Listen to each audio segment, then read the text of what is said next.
Olá pessoal, vamos começar aqui mais um vídeo e falando sobre uma passagem de 1 Coríntios 27 e 28 que por sua vez é muito polêmica, tá pessoal? É uma passagem ali onde algumas denominações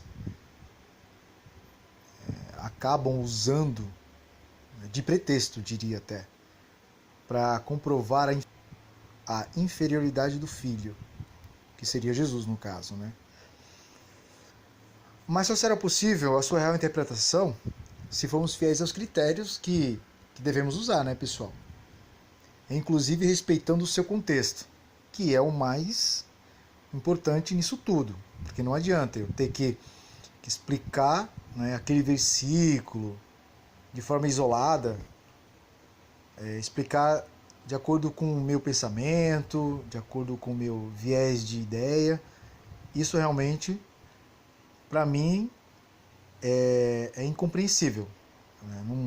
Para mim, eu não vejo prazer nisso, porque eu vou tirar toda a verdade, toda a veracidade daquele versículo, né, que poderia ser, né, usado da maneira correta. Então, por esse motivo, a gente vai considerar muito o contexto.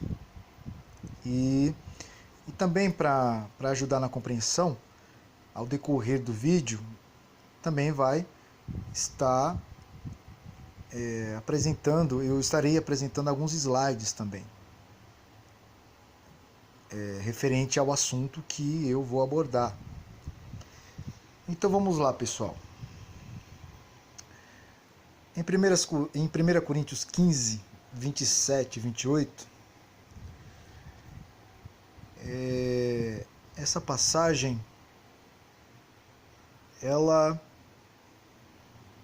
ao ler assim, a gente dá para, só lendo esses versículos, realmente a gente dá para tirar uma ideia de que, nossa, aqui a gente vê Jesus sendo subordinado, né, sendo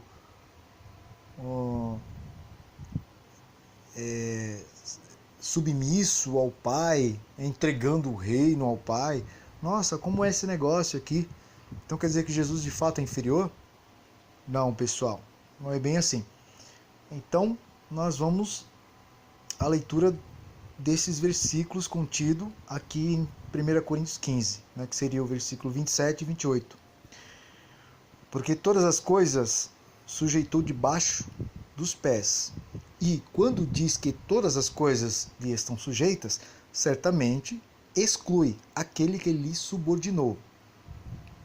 Quando, porém, todas as coisas lhe estiverem sujeitas, então o próprio Filho também se sujeitará àquele que todas as coisas lhe sujeitou, para que Deus seja tudo em todos. Então essa passagem aqui em Coríntios, e esse texto, pessoal, é bastante usado, principalmente pelas pessoas que acreditam ser Jesus uma criatura, tá?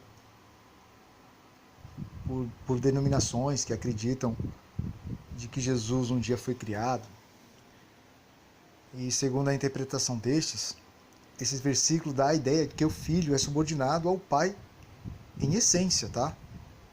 Aí onde vem um erro gravíssimo, porque eles acabam ignorando todo o contexto, toda a trajetória, tudo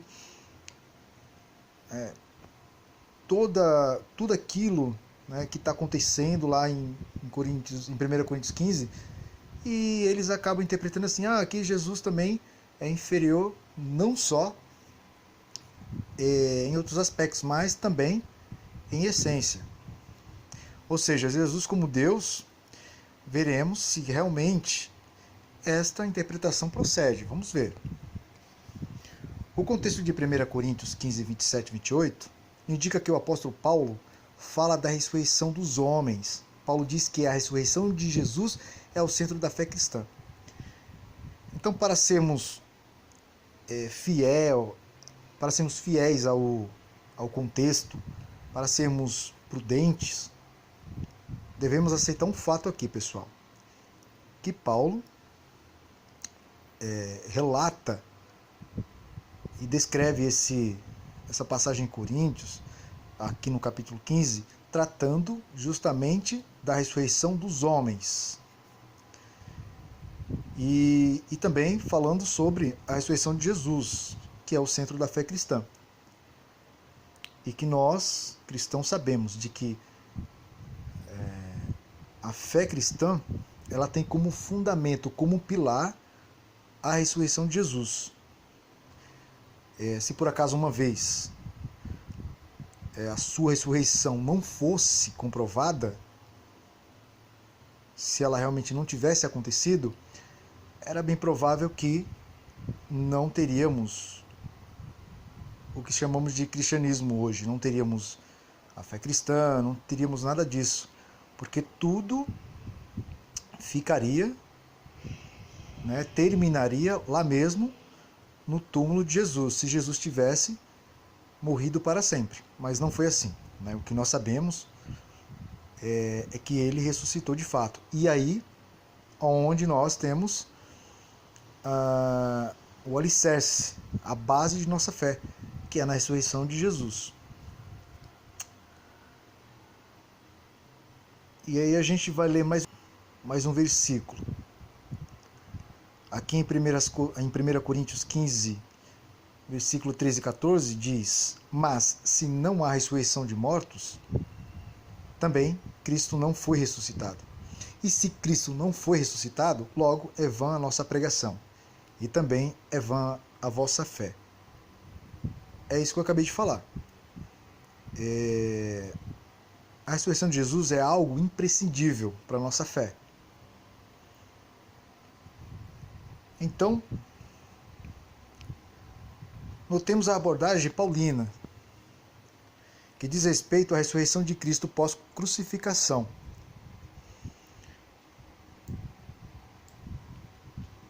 Porque, primeiramente, vos entreguei o que também recebi, que Cristo morreu por nossos pecados, segundo as Escrituras, que foi sepultado, que foi ressuscitado ao terceiro dia, segundo as Escrituras. 1 Coríntios 15, 3, 4.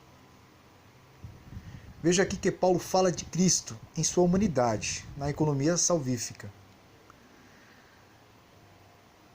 Como homem, Jesus nasceu, que a gente vê isso claramente, no Evangelho no começo lá do Evangelho de Lucas e também no Evangelho de Mateus. A gente vê que Jesus ele nasceu de uma virgem. E também em Gálatas vai falar de que forma ele nasceu. Gálatas 4:4. Que foi uma forma natural. Para que Jesus realmente ele fosse um homem natural, e como ele fazia parte agora da economia natural da humanidade, então ele deveria ter um nascimento natural. Como Deus, ele sempre existiu. E aqui temos umas referências, Aqui em Miqueias 5:2, em João 1, do capítulo 1, do 1 ao 3, João também lá no capítulo 8, versículo 57 e 58.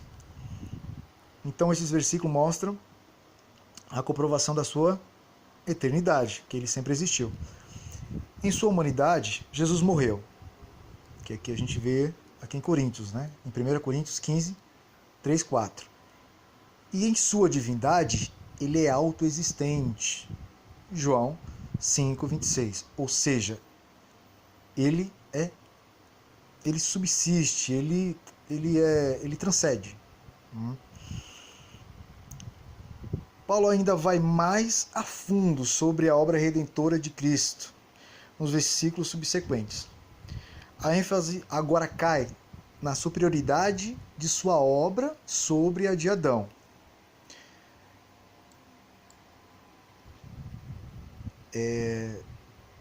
Vamos ver claramente de que Jesus ele supera, e com relação à economia, a economia natural, que ele supera. Através da sua ressurreição, ele torna possível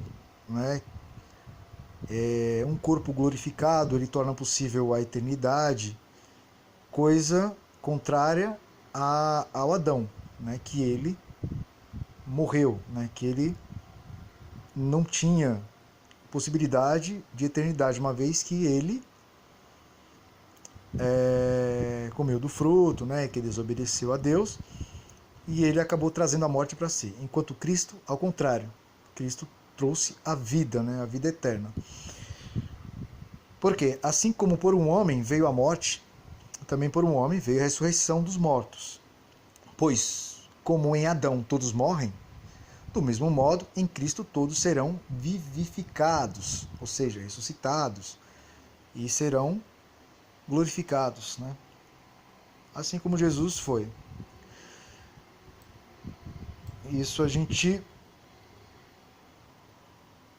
Isso que eu acabei de ler, a gente viu em 1 Coríntios 15, 22, 23.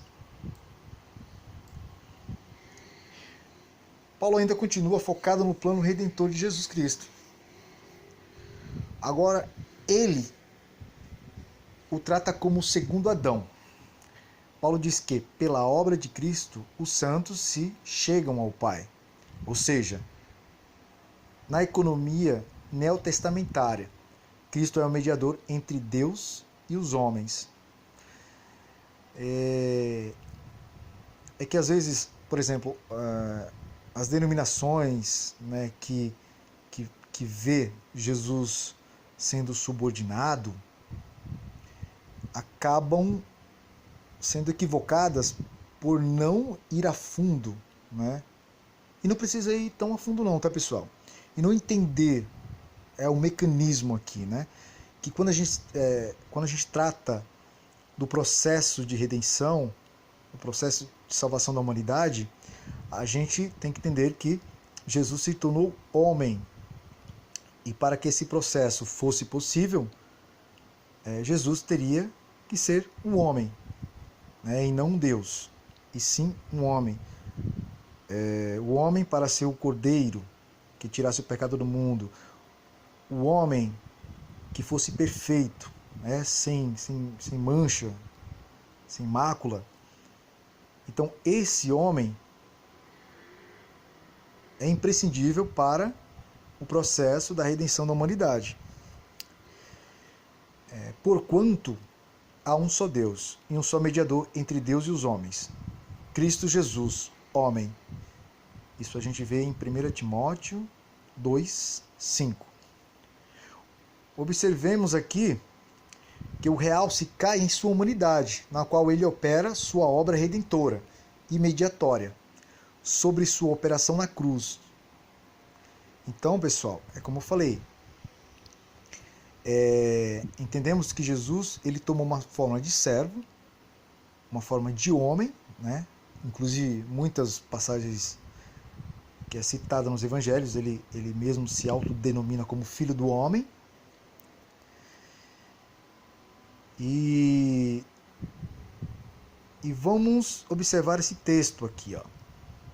O qual, subsistindo em forma de Deus, não considerou ser igual a Deus, coisa a que se devia aferrar, mas esvaziou-se a si mesmo, tornando a forma de servo, tornando-se semelhante aos homens, e achado na forma de homem, humilhou-se a si mesmo, tornando-se obediente até a morte e morte de cruz. Filipenses 2, 6, 8.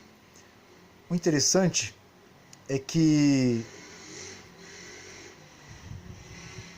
diferente de muitas pessoas hoje, quando vão falar da pessoa de Jesus, algumas pessoas têm essa coisa, porque eu tenho que pensar assim, independente se realmente existe uma verdade, se existe um fundamento que prevalece, mas só que ele sempre tem que pensar diferente. E Paulo, é interessante que o apóstolo Paulo, ele pensava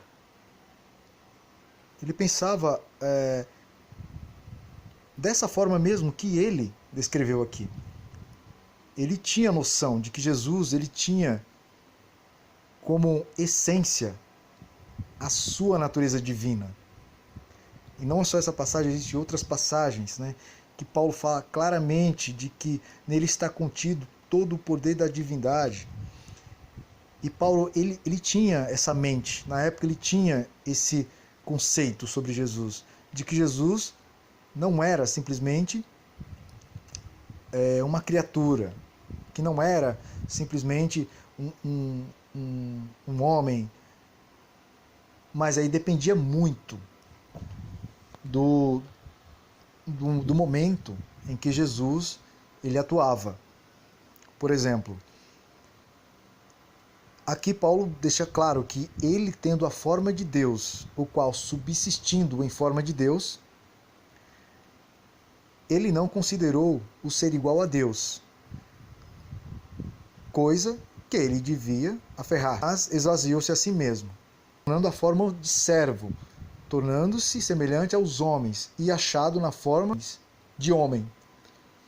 Humilhou-se a si mesmo, tornando-se obediente até a morte de cruz. Vejamos nesse versículo que subsistir em forma de Deus é ser igual a Deus, isso é inquestionável. Isso qualquer pessoa pode chegar aqui, inventar, criar, talvez até buscar, né, de um outro planeta, porque no mínimo, né, para poder tentar convencer as pessoas de que subsistir não é ser, não é fato. Subsistir é ser, é ser. Então vemos claramente que subsistir em forma de Deus é ser igual a Deus. Ponto. Uma vez que a preposição o associa às duas afirmações. E Cristo, em sua encarnação, tomou a forma de servo e tornou-se semelhante aos homens. Cristo, na sua obra salvífica, é subordinado ao Pai e a si mesmo como Deus, porque é dito que Cristo esvaziou-se a si mesmo e humilhou-se a si mesmo, mas em sua essência divina ele é igual a Deus, sem menor dignidade e honra. Ou seja, Jesus, por um motivo óbvio, ele teve que se esvaziar. Ele teve que por um momento, deixar de ser Deus para ser um servo, um homem. E a gente nota claramente de que Jesus teve que se subordinar até a si mesmo, mostrando que Jesus, como Deus, também Jesus subordinou todas as coisas a Ele próprio. E enquanto a sua dignidade,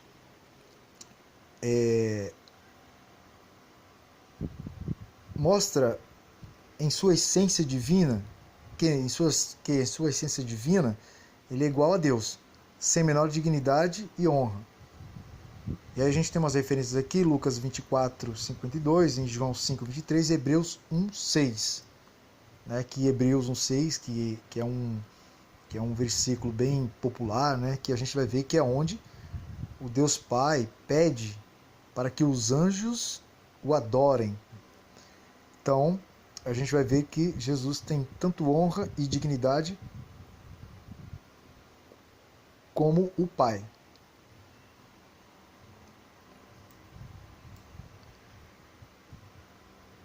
Voltando em 1 Coríntios 15, já definimos que é retratado em sua humanidade e não em sua divindade. Ele é retratado em sua obra messiânica.